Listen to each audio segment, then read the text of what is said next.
And we're live. Welcome, everyone, to... How are you guys doing today? Very, very good. Great. Thank you, Josh. I'm humbled to be here. Let's talk about consciousness. I mean, why would you want to shift your consciousness in the first place? I mean, is that even possible? Isn't that just like things happen to us and that's why we feel the way we do, right? You know, people start looking for something more, and you know, I think for a lot of people, we get these very typical things now, like midlife crisis, like nervous breakdown, wanting, going off and having a fling or an affair. Like these things kind of crop up as quite like a similar patterns for people. And I think that's because they want a shift in consciousness. Like, we need to learn and we need to expand ourselves and find new and fulfilling experiences often and share those experiences as well, And so that is why that many of us are still like ignorant. We think that our belief it's the life of what we live in. So we need to first get past that barrier by first reconnecting and healing ourselves from within. When we have that when we have healed ourselves from within, it will ripple into the outside world. Therefore, it will change their perspective. So that's when you hear those cases of those people taking ayahuasca. They were so rigid and everything. So and then thereafter they become a whole different person. It's because that their perspective has changed. So if we can just become aware of this, and if we move up into the higher centers of the heart chakra, into love, healing ourselves, giving ourselves eternal love, and then put that off to the next generation, we will expand further, and then we will expand further into the infinite, so that life can just merely be a way of different circumstances and different ways of unique ideas and expansion. The first thing in the morning, do something you love in the morning, appreciate and give gratitude in the morning. And that really does set the trend. Like, we know this, we've heard this so many times now in so many studies, and so many people just say it.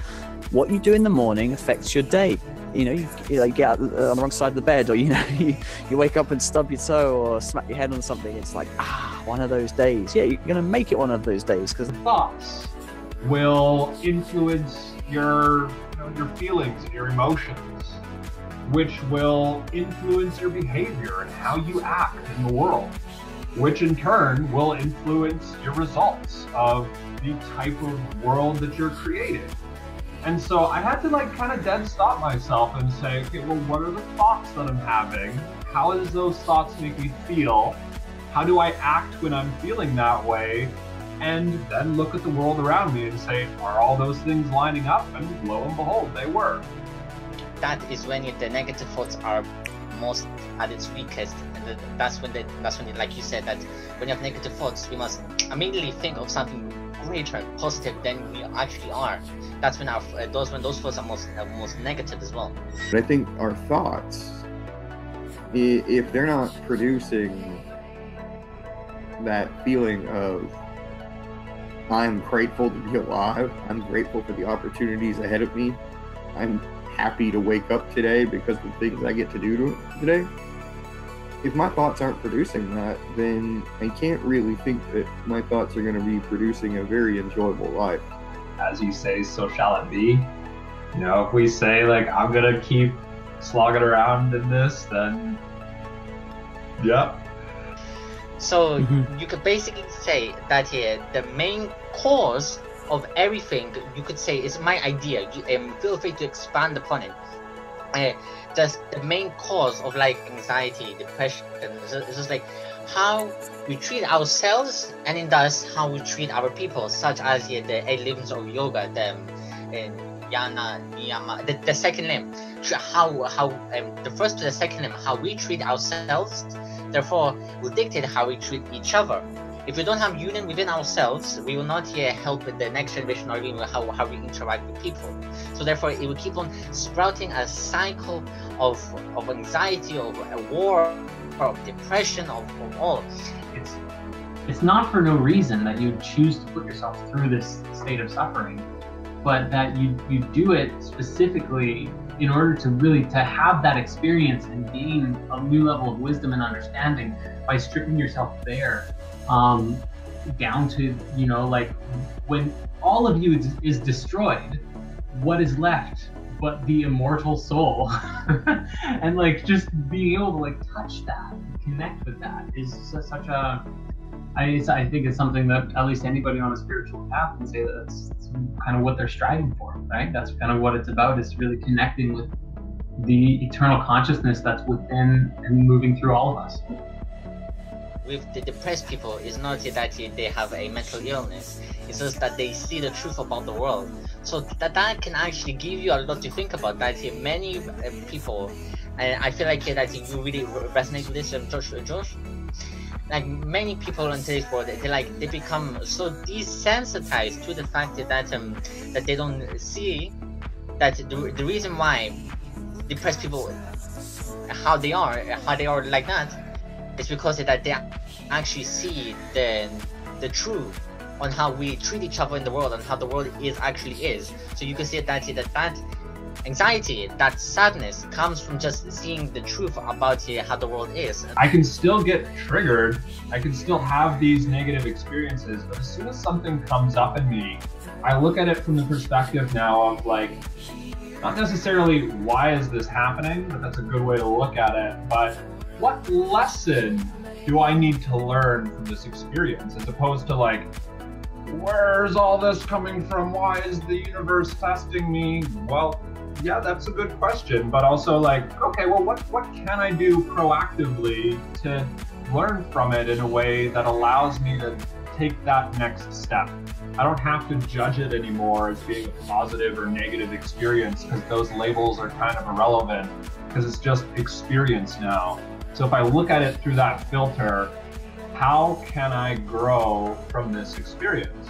And just as soon as I start asking those questions, it's like, well, look at all those mistakes you made leading up to this. And I'm like, oh, okay, well, that kind of makes sense as to why it happened and what I'm supposed to learn from it, all click at the same time.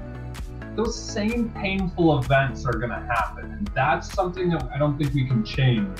What we change really is how we react to those things from our state of absolute grounding and faith in a higher power and an understanding that's beyond this physical reality.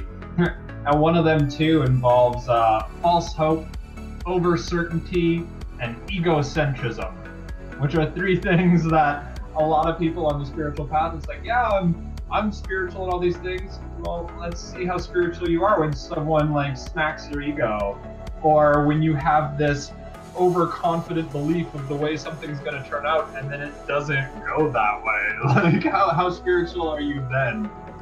I think that I chose to be human for a reason.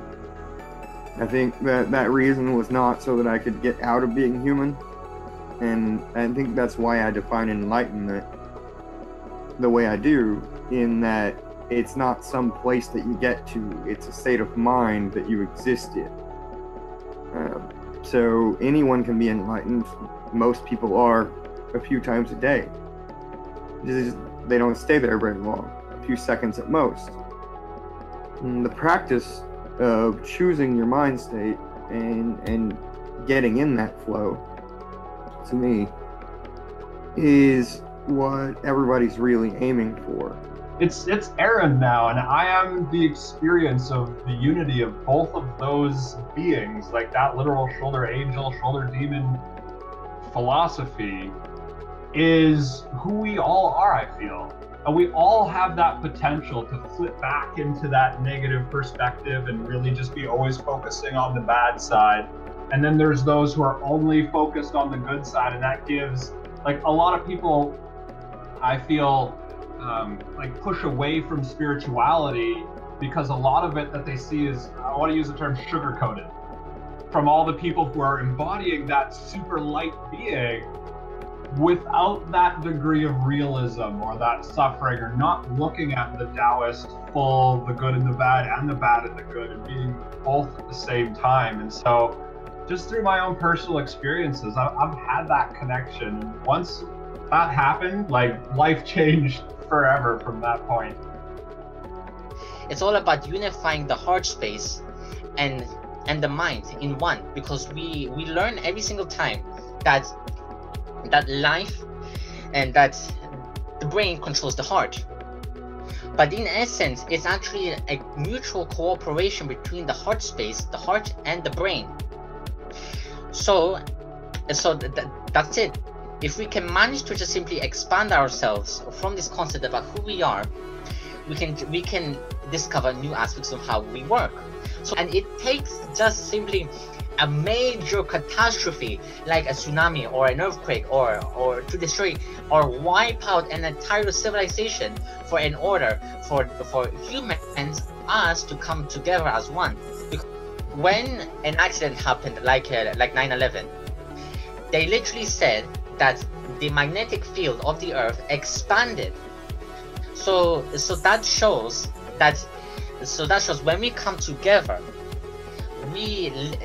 it literally aids in the energy of the earth. On times of crisis, the earth heals itself when we come together, and so you could say that we must remember how did our ancestors do it? How did our ancestors heal themselves? How did they do certain aspects and how they did? Because we must learn to integrate our techniques from the past into today's society and adapt it into the modern day. You're totally right, and that's how we've changed the world to date. You know, I mean, you touched on a topic which kind of just shifted my consciousness in how we're organizing this talk, and we're kind of tailoring towards the modern perspective and the kind of now, the day-to-day life of people now. But let's look at the conscious shifting techniques of the past, of history. And it wasn't until we as a species decided to organize and cooperate together, rather than being that survival of the fittest attitude and just fighting each other for the nearest food source or the river or whatever. We organized and collected around rivers and around sources of life, and then started to organize the resources, started to count the resources, and then society comes out of that. We cooperate, and from cooperation, that's the backbone that we're built on now. That the reason the human race has become such a dominant force in the world and has been able to reach far out into the depths of consciousness expansion is cooperation. And through war and things like that, more recently, we've stumbled away from the idea of cooperation, because now we can have everything you want sorted out by machines, and we've kind of started to become more independent in that way. And so now I think, because where a lot of the first world societies are becoming more like this, we're seeing this need to reconnect with each other again, and the consciousness of the planet is going to shift in a way where we need to depend on each other. Otherwise we take a step backwards, don't we? We fall out of society. Then I ask the question of where are these thoughts coming from in the first place? Like, if there's that dark part of my soul, who that is?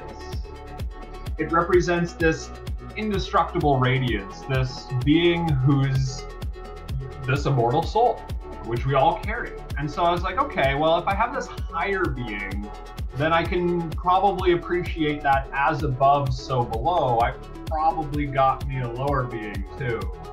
And so I tried to assume or identify if I'm like having these negative thoughts, and then the other thoughts that are kind of like coming in and having an argument within myself of something that's proactive towards the life I want to create, and then that other part of me that's going like, no, like. And so I did this really deep meditation where I just sat down and tried to, like, the word is transmigration of consciousness. And I might have even talked about this, I think I did during my interview as well, where I literally went down into that soul being of my lower self. My shadow self is what it's often called as well. I think Eckhart Tolle calls it the pain body, if I'm not mistaken. And so I went down into this and said, okay, well, what happened to that soul to cause it all of this negativity, and how can I like forgive it? How could I learn empathy through these processes? And as soon as I stepped into the perspective of seeing through that being, it was like instantly like heavy, and this literal hell erupted around me. And again, like pain and anguish, just absolute hatred was all I could experience, because it was like surrounding me so densely that it literally felt heavy on my body. And at that point in time, I was like, oh wow, here's a soul that's just really hurting. Just so much pain and so much trauma that happened to this lower soul that I could totally understand why it was thinking those thoughts. Let's let this go. And as soon as I chose to really go into that darkness and then be the light in that place too, it's that though I walk through the valley of the shadow of death, I will fear no evil. Though I'm sitting in a literal hell, I can still find that light inside my soul and just shine it. And so at that point in time, I created within my realm of consciousness a literal heaven in hell, and brought heaven there. And just I love the way you phrased that last bit, especially. It reminds me of, I watched that interview that Aaron did with True Living. Oh, thank you. And the fifth and final mantra that you shared, Nina Ra Ra Hum Ra, I believe was the mantra. Immortality mantra. that question, you know, if you're an immortal being, how are you acting like this? I like that, and I think it circles us right back into what Jordan just said, which is, you know, for me, the dark night of the soul, spiritual trials, the whole reason that you choose to do them, you're right, it's not for nothing. It's because you're tired of feeling like crap in one way or another, and you're ready to change it. You know, like Voltaire said, I decided to be happy for me because it was good for my health. And good. That's the whole deal, you know. You do these things that bring us pain, you know, and it's like my teacher Terry Riley used to say all the time, pain is just positive awareness in the form of negativity. So that pain tells us, well, here's a problem. Kind of that power of choice that you were talking about, Joshua, like, you know, like choosing to be in a specific place, even if there's suffering there, to learn the lesson, to grow through it, and then to change things, to change within yourself, to change the situation as it is. You know, it's like, that's like really that journey of the soul, the evolution of the soul. Like, while it bears a physical body, or wraps itself, you know, in this physical container, and then chooses to like engage in whatever it is that it chooses to engage in. It's kind of it's very powerful, really, to think about like the different pathways that we choose. Like, you don't know what their life is and where their life is going to lead, but everyone creates their own path. And so to assume you know their path better than they do is pride. They're where they want to be, and when they don't want to be there anymore, they won't. And when I read that, I went, wow, that's exactly the issue I was having all those years of I just wanted to help people, but I was trying to help them in the way that I believed was best, which meant I was closed off to listening to what they needed to say or what they needed to hear. I think for me, that's been a big lesson this last year, is learning how to be more open and let things be. If we can just come together and, how I said again, find the root cause, heal ourselves, and heal our ways and how we interact with everyone, the world will literally start to change from a different way of living. I love that every time I interact with you, Brandon, you make it a point to really illustrate, you know, in every way that you can, the gratitude that you live your life with.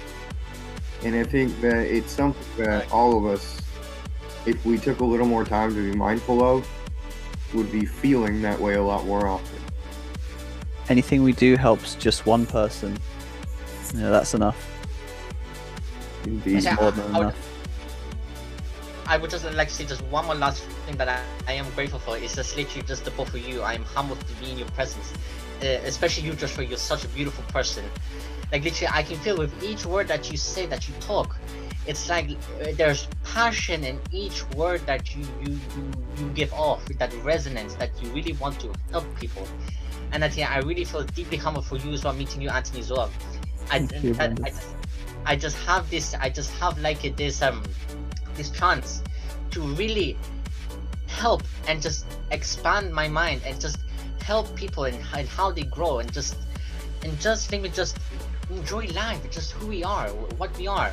Just thank you both literally just for this opportunity, for helping me to grow and just helping each other in this world to grow. I can really feel the both of you right now.